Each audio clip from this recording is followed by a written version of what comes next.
আমার জেদ আর মায়ের কান্না, এই দুইয়ের কাছে নাফিসার গুন্ডামি সেদিন হেরে গিয়েছিল। ঠিক 1 মাস পরেই আমাদের বিয়ে হলো, জোর করে, সবার অমতে, আমার একতরফা ভালোবাসায়। আমি তাকে আমার স্ত্রী করে নিলাম। বাসরাত, আমাদের নতুন অ্যাপার্টমেন্টের ঝলমলে সাজসজ্জা যেন আমার ভেতরের অপরাধবোধকে আরও কয়েকগুণ বাড়িয়ে দিচ্ছিল। দরজা ঠেলে ভেতরে ঢুকতেই দেখলাম নাফিসা জানালার পাশে মুখ ঘুরিয়ে বসে আছে। মাথায় ওড়না নেই, লাল বেনারসি শাড়ি, ভারী গহনা, সব কিছুর নিচেও তার মুখটা পাথরের মতো শক্ত। তার হাতে একটা ফোন, আর সে কারোর সঙ্গে দ্রুত ফিসফিস করে কথা বলছে। হ্যাঁ রিয়ান, আমি তোমাকে ভালোবাসি। এই বিয়েটা একটা নাটক। ইভান একটা জঘন্য লোক। তুমি চিন্তা করো না, আমি তোমার কাছে ফিরে আসব। আমাকে কয়েকটা দিন সময় দাও প্লিজ। তার কথাগুলো আমার কানে তীব্র কামানের গোলার মতো বিঁধল। আমার ভেতরে তখন রাগ আর অপমানের এক তীব্র মিশ্রণ। আমি জানতাম সে আমাকে ঘৃণা করে, কিন্তু অন্য একজনের নাম নিয়ে এই ঘরে বসে এমন কথা বলবে, এটা অসহ্য। আমি দ্রুত কয়েক পা এগিয়ে গেলাম এবং মুহূর্তের মধ্যেই তার হাত থেকে ফোনটা ছিনিয়ে নিয়ে দেওয়ালে আছাড়ে ফেললাম। কাচের টুকরোগুলো মেঝেতে ছড়িয়ে পড়তেই নাফিসা দ্রুত উঠে দাঁড়ালো। কি হচ্ছে এসব নাফিসা? আমার কণ্ঠস্বর শান্ত হলেও তার ভেতরের কম্পন স্পষ্ট টের পাচ্ছিল নাফিসা। তুমি কি করলে? তুমি আমার ফোনটা ভাঙলে কেন? তুমি কোনো অধিকার রাখো না আমার কোনো কিছুতে হাত দেওয়ার। তুমি তুমি আমার ঘেন্নার পাত্র। অধিকার রাখি না? আমি তোমার স্বামী নাফিসা। জোর করেই হোক আর যেভাবেই হোক, এই অধিকারটা আমি অর্জন করেছি। আর তোমার এই ভালোবাসা নামের নোংরামিটা যা তুমি এই ঘরের মধ্যে চালিয়ে যাচ্ছ, এটা এখন থেকে বন্ধ। তোমার রিয়ান আর তার প্রতি তোমার অনুভূতি সব কিছু ভুলে যাও। এখন তোমার দুনিয়া শুধু আমি। আমার দুনিয়া তুমি? হাস্যকর। তুমি কোনো দিন আমাকে তোমার স্ত্রী হিসেবে পাবে না। তুমি শুধু এই শরীরের মালিক হতে পারো, মনের নয়। মনে রেখো ইভান, আমি তোমাকে কোনো দিন ক্ষমা করব না। ক্ষমা আমি চাইও নি নাফিসা। আমি তার মুখের দিকে সরাসরি তাকালাম। আমার চোখের দিকে তাকিয়ে তার জেদ কিছুটা যেন নরম হলো। আমি শুধু চেয়েছিলাম তুমি আমার হও, আর এখন তুমি আমার। এই সত্যিটা মেনে নিতে শিখো। তোমার এই পিচ্চি গুন্ডির সাহসটা এখন থেকে শুধু আমার জন্য খরচ করো। তুমি তুমি একটা সাইকো। আমি এখান থেকে চলে যাব। আমি ডিভোর্স চাই। ডিভোর্স? এত সহজে তো মুক্তি দিচ্ছি না পিচ্চি গুন্ডি। আগে তোমার এই জেদ আর আমার এই পাগলামি দুটোকেই শান্ত হতে দাও, তারপর না হয় দেখা যাবে।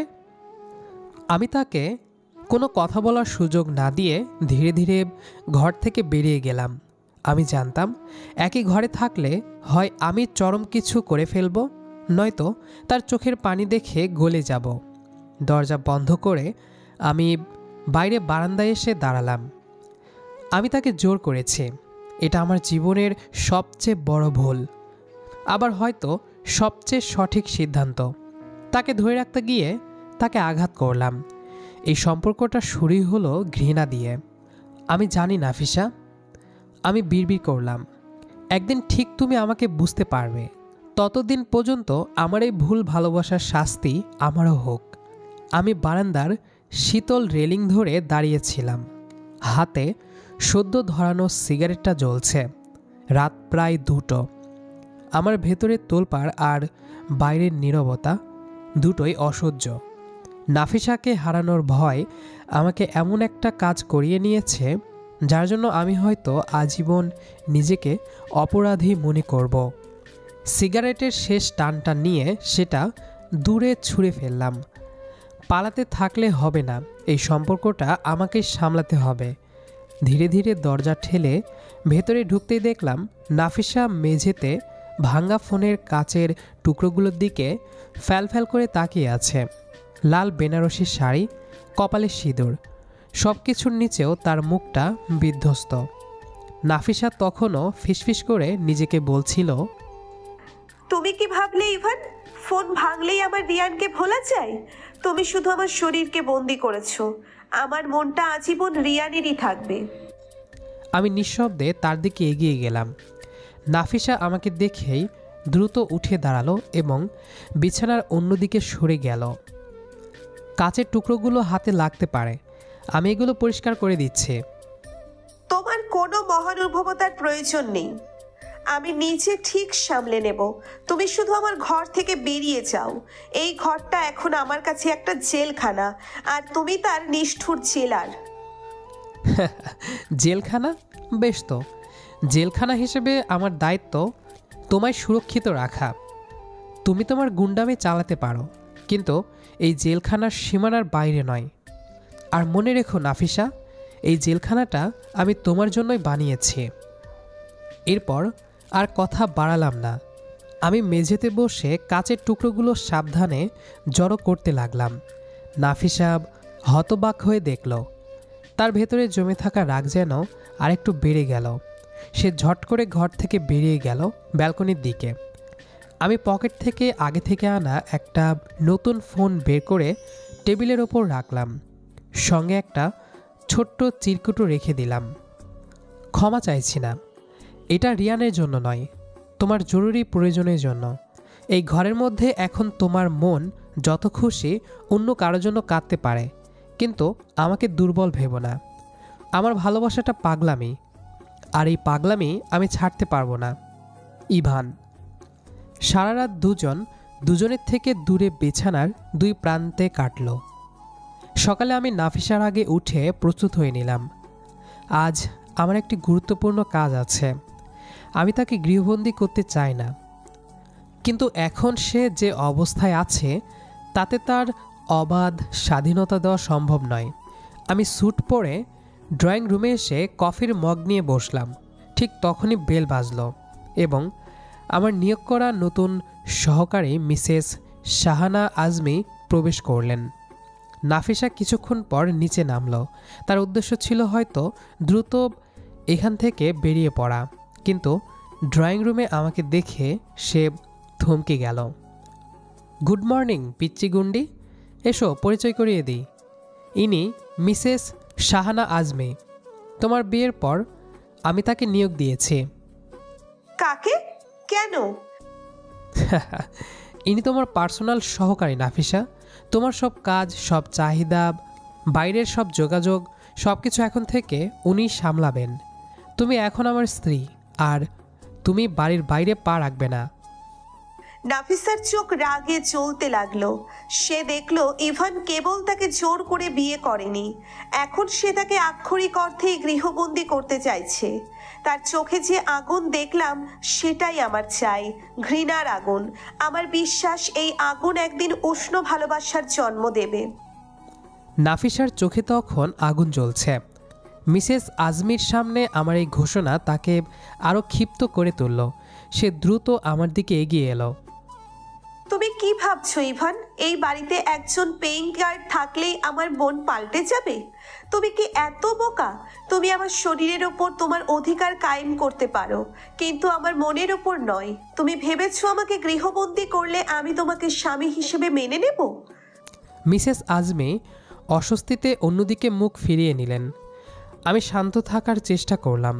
এই মুহূর্তে আমার ধৈর্য ধরে রাখাটা জরুরি। তোমাকে স্বামী হিসেবে মেনে নিতে হবে না নাফিসা, শুধু এইটুকু মনে রাখো, এখন তোমার পরিচয় আমার স্ত্রী, আর আমার স্ত্রীর কাছ থেকে আমি ডিসিপ্লিন আশা করি। বাইরের পৃথিবী এখন তোমার জন্য নিষিদ্ধ, এটাই তোমার শাস্তি। শাস্তি? তোমার ভালোবাসা আমার জন্য শাস্তি ইভান? কিন্তু তুমি আমার কাছ থেকে কি আশা করছো? সতী সাধ্যী স্ত্রীর অভিনয়? যে লোকটা জোর করে নিজের জেদে একটা সম্পর্ক শুরু করে সে জানে না ভালোবাসার অর্থ কি। তুমি ভালোবাসা চাওনি, তুমি চেয়েছিলে মালিকানা। তুমি একটা ব্যর্থ প্রেমিক ইভান। কথাটা আমার কানে বিষের মতো লাগলো, কিন্তু আমি নিজেকে শক্ত রাখলাম। মালিকানা যদি বলতেই হয় তবে হ্যাঁ, আমি তোমার মালিকানা নিয়েছি, কারণ তুমি বোঝোনি কোনটা তোমার জন্য সঠিক আর কোনটা ভুল। তুমি ছোট নাফিসা, তোমার আবেগগুলো অপরিপক্ক। এইবার নাফিসার চোখ থেকে রাগের বদলে জল গড়িয়ে এলো, যা আমার বুকটা মুহূর্তে চিরে দিল।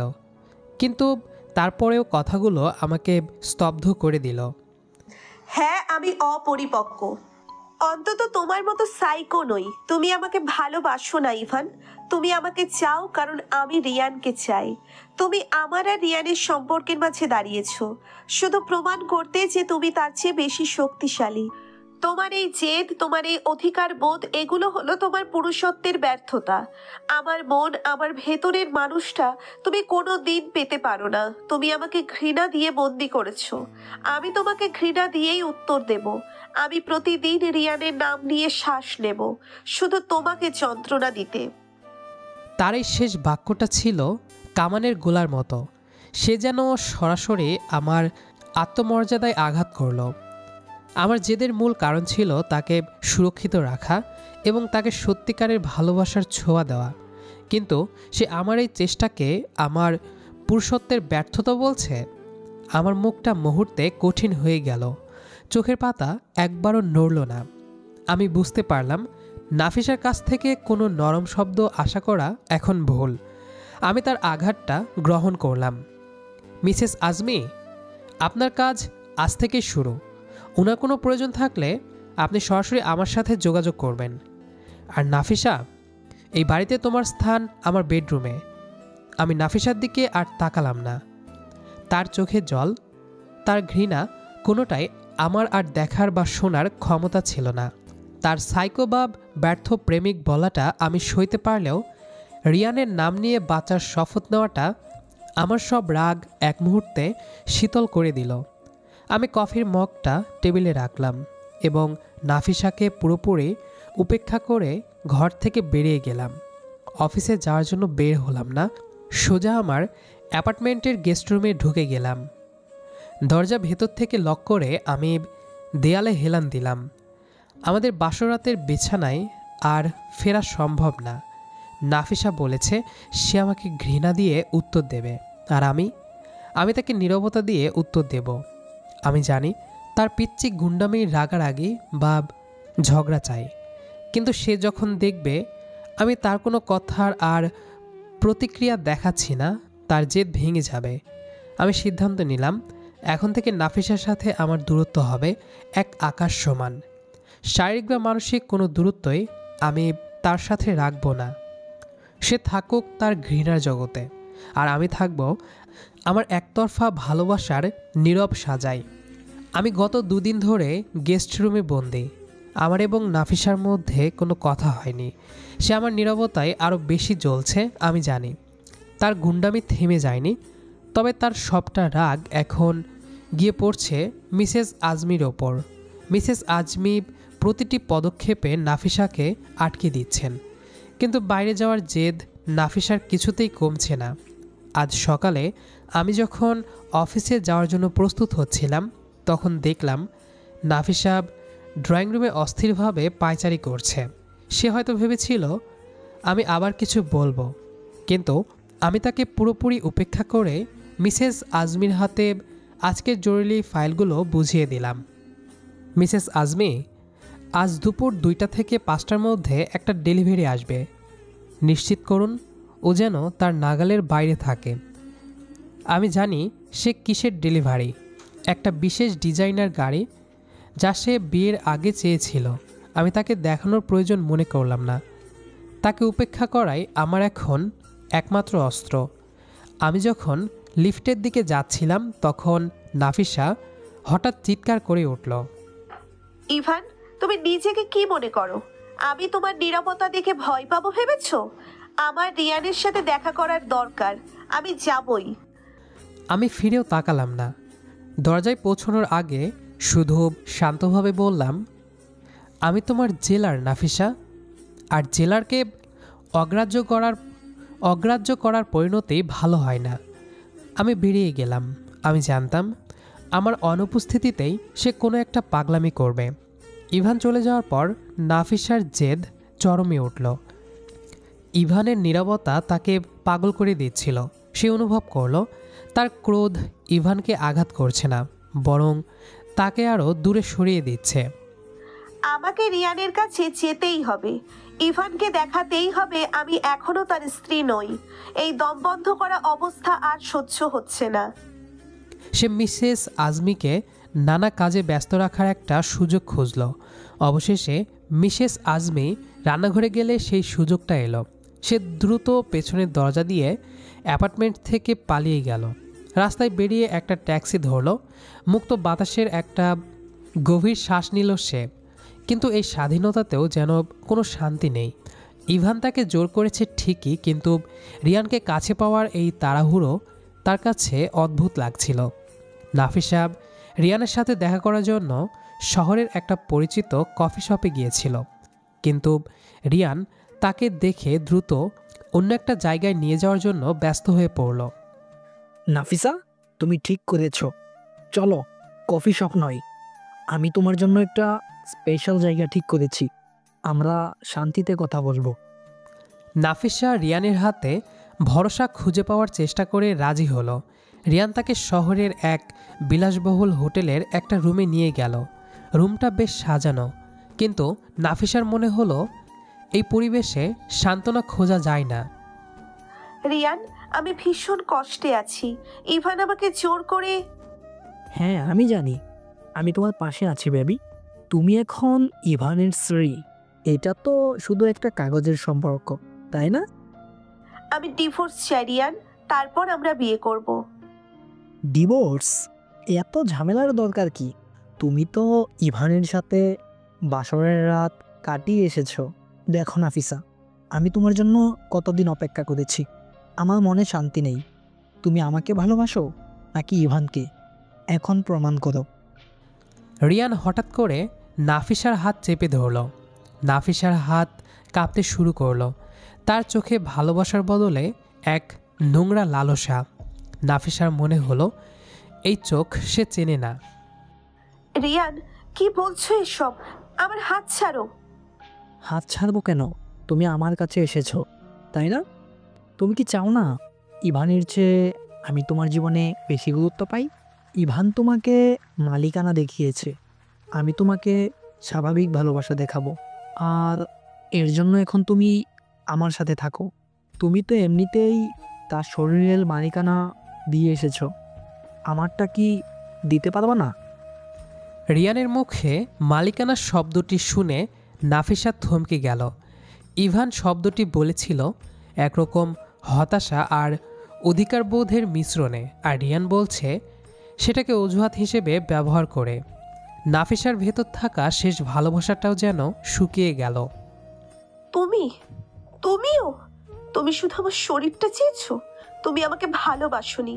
আমি ভেবেছিলাম তুমি আমাকে বুঝবে, কিন্তু তুমিও ইভানের মতোই না, তুমি ওর চেয়েও জঘন্য। ইভান আমাকে জোর করে বিয়ে করেছে ঠিকই, কিন্তু সে এই জোরটা দেখায়নি। সে আমাকে ঘৃণা দিয়ে বন্দি করেছে, কিন্তু তুমি সুযোগ পেয়েই রিয়ান ততক্ষণে তাকে জোর করতে শুরু করেছে।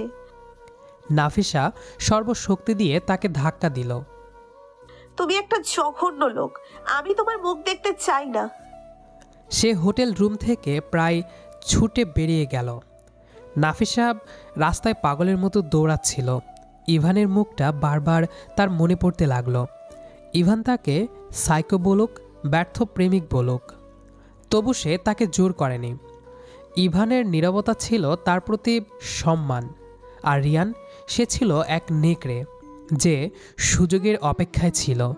নাফিসা অনুভব করল তার সব জেদ, সব গুন্ডামি ছিল ভুল মানুষের জন্য। ইভান যে তাকে জোর করেছে, সেই হয়তো একমাত্র পুরুষ যে তাকে সত্যিই সম্মান করে। এই প্রথম সে ইভানকে তার গুন্ডা মামাতো ভাইয়ের চেয়েও বেশি কিছু ভাবতে শুরু করলো। রুদ্ধশ্বাসে নাফিসা অ্যাপার্টমেন্টের দরজায় এসে দাঁড়ালো। ঢুকতে ভয় লাগছে। সে বুঝতে পারল হয়তো ইভানই তার জন্য সেরা।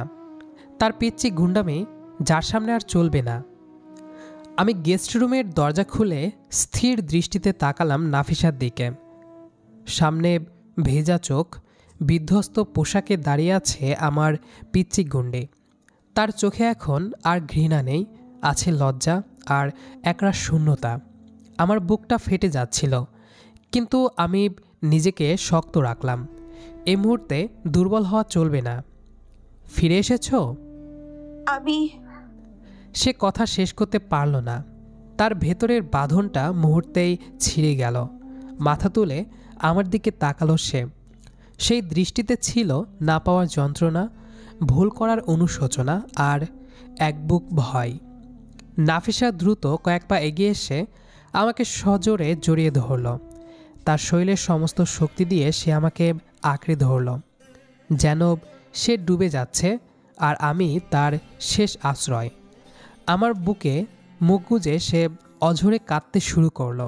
সে কান্নার শব্দ যেন আমার গেস্ট রুমের শীতল দেওয়ালে আঘাত করে প্রতিধ্বনিত হচ্ছিল। আমার শরীর মুহূর্তে স্থির হয়ে গেল। মস্তিষ্কের প্রতিটি তন্তু তখন চিৎকার করে বলছিল, নাফিসা, আমার কাছে ফিরে এসো। আমি তাকে ধরে সান্ত্বনা দিতে চেয়েছিলাম, তার ভিজে যাওয়া চুলে হাত বুলিয়ে দিতে চেয়েছিলাম, কিন্তু ঠিক তখনই আমার কানে নাফিসার বলা সেই ধারালো কথাগুলো প্রতিধ্বনিত হলো। আমি প্রতিদিন রিয়ানের নাম নিয়ে শ্বাস নেব, শুধু তোমাকে যন্ত্রণা দিতে। আমার জেদ আর অপমানবোধ এক ধাক্কায় আবেগগুলোকে সরিয়ে দিল। আমি মনে মনে বললাম, না, এত সহজে নাফিসা, আমার দেওয়ালে যে ফাটল ধরিয়েছ তার শাস্তি তো তোমাকেও পেতে হবে। আমি এক মুহূর্ত দেরি করলাম না। যান্ত্রিকভাবে আমার হাত দুটো তার পিঠ থেকে সরালাম এবং সমস্ত আবেগ বিসর্জন দিয়ে তাকে জোরে সরিয়ে দিলাম। ধাক্কাটা এত আকস্মিক ছিল যে নাফিসা টাল সামলাতে না পেরে মেঝেতে বসে পড়ল। সে হতবাক হয়ে আমাকে দেখল, যেন সে বিশ্বাস করতে পারছে না তার স্বামী যে তাকে জোর করে বিয়ে করেছে সে আজ তাকে ছুঁড়ে ফেলল। ইভান, আমি আমি ভুল করেছি। আমি বুঝতে পেরেছি রিয়ান সে কেমন। আমি তোমাকে জঘন্য কথা বলেছি। আমাকে ক্ষমা করে দাও ইভান। তুমিই আমার জন্য সেরা। সে কাঁপতে কাঁপতে আমার দিকে দুহাত বাড়িয়ে দিল। তার মুখের দিকে তাকালাম আমি। তার স্বীকারোক্তি, তার অনুতাপ, ঠিক এটাই তো আমি চেয়েছিলাম। কিন্তু তার ক্ষমা চাওয়ার ভঙ্গিমা আমার নীরব জেদের বাঁধ ভাঙতে পারল না। আমি জানি এই সম্পর্ক এখন আবেগের নয়, আত্মমর্যাদার। আমি কোনো কথা বললাম না।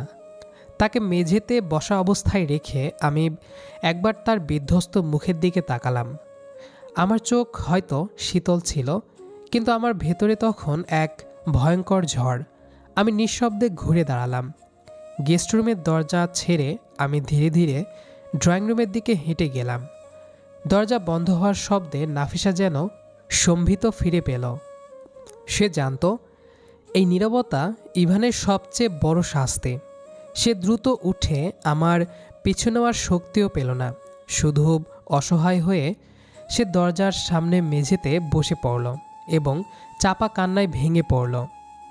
ইভান চলে গেছে। তার একতরফা ভালোবাসা এখন নিজেকে গুটিয়ে নিয়েছে।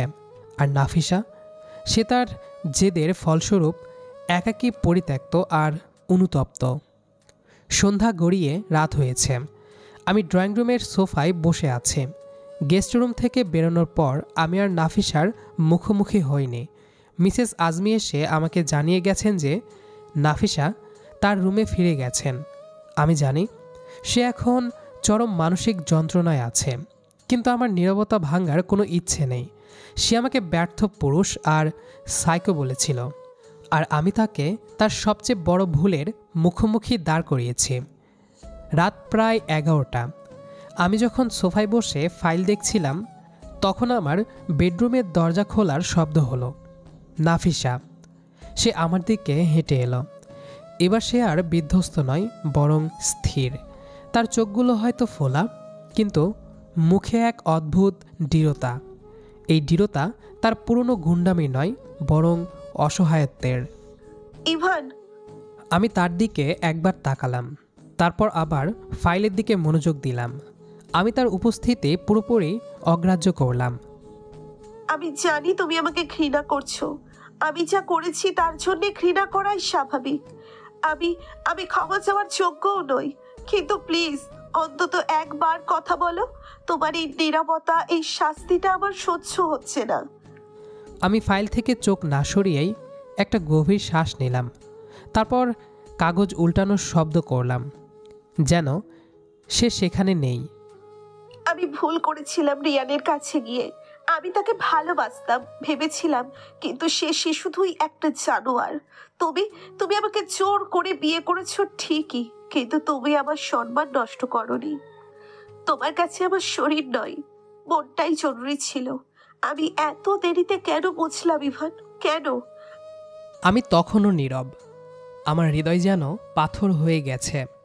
আমি জানি তার প্রতিটি শব্দ সত্য, কিন্তু আমার ভেতরের ক্ষতগুলো তাকে এত সহজে ক্ষমা করতে দিচ্ছে না। নাফিসা আর সহ্য করতে পারল না। সে হঠাৎ তার কোমরের পেছনে লুকানো একটা বস্তু বের করল। সেটা ছিল একটা মাঝারি আকারের কিচেন নাইফ। ছুরির ধারালো ফলাটা তার হাতে জ্বলজ্বল করছে। আমি মুহূর্তের জন্য চমকে উঠলাম। এই মেয়েটা আমার পিচ্চি গুন্ডি, সে এমন কিছু করতে পারে না।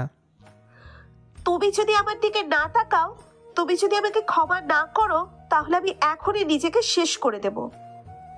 আমি দ্রুত ফাইল নামিয়ে রেখে তার দিকে তাকালাম। আমার চোখের কোণায় এক ফোঁটা জল আসতে চাইল, কিন্তু আমি সেটাকে আটকে দিলাম। তার হাতে এখন যে ছুরি, তার চেয়েও ধারালো অস্ত্র ছিল তার বলা প্রতিটি কথা। নাফিসা, এটা নাটক করার জায়গা নয়, নিচে রাখো ওটা। এটা নাটক নয় ইভান। তুমি ভাবছো আমি ভয় দেখাচ্ছি? রিয়ানের কাছে অপদস্থ হওয়ার পর, তোমার কাছ থেকে এই নিরাপত্তা পাওয়ার পর, আমার আর বাঁচার কোনো কারণ নেই। তুমিই আমার শেষ আশ্রয় ইভান। তুমি আমাকে সরিয়ে দিলে আমি বাঁচবো না। সে ছুরিটা তার বাম হাতের কবজির দিকে নিয়ে গেল। সামান্য আঁচড় পড়তেই এক ফোঁটা রক্ত বেরিয়ে এলো। বলো ইভান, বলো তুমি আমাকে ক্ষমা করেছো। বলো তুমি আমাকে আর দূরে ঠেলে দেবে না। তার চোখের পানি আর হাতের রক্ত দুটোই আমাকে টানছিল। আমার মস্তিষ্কের নিয়ন্ত্রণ তখন দুভাগে বিভক্ত। এক অংশ বলছে তাকে আটকাই, আর এক অংশ বলছে নাফিসাকে বোঝাতে হবে জীবনের মূল্য কত। আমি কঠিন হয়ে গেলাম। আমি জানি ছুরিটা তার হাতে থাকলেও সে নিজেকে আঘাত করবে না। এটা তার চরম জেদ। আমি সোফা থেকে উঠে দাঁড়ালাম। তার দিকে এক পাও না এগিয়ে আমি তাকে পুরোপুরি অগ্রাহ্য করে অন্যদিকে হেঁটে যেতে শুরু করলাম। আমি দরজার দিকে যেতে যেতে বলি, যা খুশি করো নাফিসা। আমার কণ্ঠস্বর ছিল এতটাই শীতল যে মনে হচ্ছিল আমি একজন সম্পূর্ণ অচেনা মানুষের সাথে কথা বলছি। আমি ঘর থেকে বেরিয়ে গেলাম। নাফিসা আমার উত্তর শুনে স্তব্ধ হয়ে গেল। সে আশা করেছিল আমি ছুটে গিয়ে তাকে জড়িয়ে ধরব, কিন্তু ইভান চলে গেল। তার সেই চরম মুহূর্তেও সে ইভানকে ফেরাতে পারল না। ছুরিটা তার হাত থেকে ঝনঝন শব্দ করে মেঝেতে পড়ে গেল। নাফিসা সেখানেই লুটিয়ে পড়ল। তার কান্নার শব্দে অ্যাপার্টমেন্টের নীরবতা আরও অসহনীয় হয়ে উঠল। সে বুঝতে পারল ইভান তাকে শুধু দূরে ঠেলে দেয়নি, তার হৃদয়ের শেষ অংশটুকুও ভেঙে দিয়েছে। আমি ঘর থেকে বেরিয়ে এসেও দরজা থেকে বেশি দূরে যাইনি। আমার হৃদয়ের এক অংশ নাফিসাকে শাস্তি দিতে চেয়েছিল, কিন্তু আরেক অংশ তাকে নিয়ে অসম্ভব ভয় পাচ্ছিল। ছুরিটা হাতে দেখে আমার পায়ের তলার মাটি সরে গিয়েছিল। আমি নিজেকে শক্ত দেখালেও নাফিসাকে হারানোর চিন্তা আমাকে পাগল করে দিচ্ছিল। আমি দরজার পাশেই স্থির হয়ে দাঁড়িয়েছিলাম, নিঃশব্দে অপেক্ষা করছিলাম। নাফিসার কান্নার চাপা শব্দ তখনও ভেসে আসছিল। হঠাৎ কান্নার শব্দ থেমে গেল। নীরবতা। এই নীরবতা আগের সব নীরবতার চেয়েও ভয়ঙ্কর। আমি নিঃশব্দে দরজার ছোট্ট ফাঁক দিয়ে উকি দিলাম। যা দেখলাম তাতে আমার বুকটা ধড়ফড় করে উঠল। নাফিসা মেঝে থেকে উঠে গেছে এবং টয়লেট থেকে বেরিয়ে এসেছে। তার হাতে রয়েছে ওষুধের স্ট্রিপ। সে তাড়াহুড়ো করে বেশ কয়েকটা ওষুধ একসঙ্গে পকেট থেকে বের করে মুখে পুড়তে যাচ্ছে। আমার সব জেদ, সব রাগ মুহূর্তের মধ্যে উবে গেল। আমার পিচ্চি গুন্ডে সত্যিই চরম কিছু করে ফেলতে পারে। আমি দ্রুত দরজা ঠেলে ভেতরে ঢুকলাম। এক লাফে তার কাছে পৌঁছে মুহূর্তের মধ্যে তার হাত থেকে ওষুধের স্ট্রিপ আর গ্লাসটা ছিনিয়ে নিলাম। নাফিসা, কি করছো এসব? নাফিসা আমাকে দেখে অবাক হলো না, বরং তার চোখে এক অদ্ভুত শান্তি। না ইভান, না, আমাকে বাঁচিয়ে রেখো না। আমি আর বেঁচে থাকবো না। এই দুনিয়ায় আমার কোনো জায়গা নেই। আমি ভুল করেছি, আমি ভুল করেছি, আমি পাপ করেছি। আমাকে চলে যেতে দাও। সে আমার হাত থেকে ওষুধের গ্লাসটা কেড়ে নেওয়ার জন্য ধস্তাধস্তি শুরু করলো। তার চোখের জল আর তার মরিয়া শক্তি আমাকে কাবু করতে পারছিল। আমি আর এক মুহূর্ত অপেক্ষা করলাম না। সব জেদ ভুলে, সব রাগ একপাশে সরিয়ে আমি সজোরে তাকে আমার বুকের সাথে জড়িয়ে ধরলাম। শান্ত হও নাফিসা, শান্ত হও, আর কোনো কথা বলবে না। নাফিসা প্রথমে ছটফট করল, তারপর ধীরে ধীরে তার শরীর শান্ত হয়ে এলো। সে আমার বুকে মুখ গুজে শুধু ফুপিয়ে কাঁদতে লাগলো। তার চোখের জল আমার শার্ট ভিজিয়ে দিচ্ছিল। আমি তার মাথায় পিঠে হাত বুলিয়ে দিলাম, ঠিক যেমন করে একজন অভিভাবক তার ভীতু সন্তানকে সান্ত্বনা দেয়। খানিকক্ষণের মধ্যেই নাফিসা শান্ত হয়ে গেল। সে আমার বুক থেকে মুখ তুলে নরম দৃষ্টিতে তাকালো। ইভান, তুমি কি আমাকে ক্ষমা করেছো? আমি তার ভেজা চোখে হাত বুলিয়ে দিলাম। এই চাহনেই আমি চেয়েছিলাম, এই অনুশোচনা, এই আত্মসমর্পণ। ক্ষমা না করে কিভাবে থাকি পাগলি? তুমি আমার সব রাগ, সব জেদ মুহূর্তের মধ্যে উড়িয়ে দিয়েছ। আমি তোমাকে জোর করে বিয়ে করেছি, আর সেই জোরটাই আমাকে আজ তোমার জীবন বাঁচাতে এখানে টেনে এনেছে। এটুকু শুনে নাফিসার চোখে যেন আবার তার পুরনো পিচ্চি গুন্ডামির তেজ ফিরে এলো, তবে এবার ভালোবাসার মোড়কে। সে আর এক মুহূর্ত অপেক্ষা করল না। তার সব দ্বিধা, সব লজ্জা যেন ধুয়ে মুছে গিয়েছিল। নাফিসার সঙ্গে সঙ্গে আমার ঠোঁটজোড়া দখল করে নিল। সে চুম্বনে আমাকে তার সব ভালোবাসা, অনুশোচনা এবং কৃতজ্ঞতা বোঝাতে চাইল। তার এই অপ্রত্যাশিত উষ্ণতায় আমার সমস্ত প্রতিরোধ ভেঙে গেল। আমি আর তাকে বাধা দিলাম না। আমার একতরফা ভালোবাসার চরম মুহূর্তটি আজ পূর্ণতা পেল। আমি তাকে আরও শক্ত করে ধরে সেই চুম্বনে সাড়া দিলাম। এই চুম্বনে ছিল দীর্ঘদিনের অপেক্ষা, তীব্র ঘৃণা এবং অবশেষে ফিরে আসার ভালোবাসার তীব্রতা। আমি সাবধানে নাফিসাকে কোলে তুলে নিলাম। সে তার হাত দিয়ে শক্ত করে আমার গলা জড়িয়ে ধরল। আমি তাকে আমাদের বাসরাতের বিছানায় নিয়ে গেলাম। ঘর জুড়ে সেই নীরবতা, যা আজ আর ঘৃণায় নয়, ভালোবাসার। ধীরে ধীরে তার ভেজা শরীর থেকে পোশাক সরে যেতে লাগলো। আমার দীর্ঘদিনের অপেক্ষা আজ সার্থক হলো। তীব্র আবেগ আর ভালোবাসার মধ্যে দিয়ে আমাদের শরীর এক হলো। এই মিলন ছিল শুধু শরীরের নয়, মনেরও। নাফিসা প্রতিটি মুহূর্তে আমাকে বোঝালো সে শুধু আমার। তার সব গুন্ডামি, সব জেদ এখন আমার জন্য উৎসর্গীকৃত। রাত বাড়তে লাগলো। আমাদের সম্পর্কে শুরুটা হয়েছিল জোর করে, ঘৃণায়, কিন্তু পরিণতি পেল ভালোবাসায়, পূর্ণতায়। গল্পের সমাপ্তি হলো। তো দর্শকরা, আমরা আজকের গল্পেরও শেষ দিকে চলে আসলাম। আজকের গল্পটি কেমন লেগেছে অবশ্যই জানাবেন। আসলে এত কষ্ট করে সব কিছু করে যখন ভিডিও আপলোড দিয়ে দেখি আপনাদের কোনো রেসপন্স নেই, তখন আসলে মনটা অনেক খারাপ হয়ে যায়। কারণ একটি ভিডিওর পেছনে রয়েছে অনেকের পরিশ্রম। এই পরিশ্রমের পরে সবাই মিলে অপেক্ষা করি আপনাদের থেকে ভালো কিছু পাওয়ার আশায়। তো বেশি কিছু বলে আর সময় নষ্ট করব না। সবাই ভালো লাগলে ভিডিওটিতে একটি লাইক আর বন্ধুদের মাঝে শেয়ার করে দিও। তো আগামী গল্পের জন্য অপেক্ষা করার আহ্বান জানিয়ে আজকে এখানেই বিদায় নিচ্ছে। Bye bye.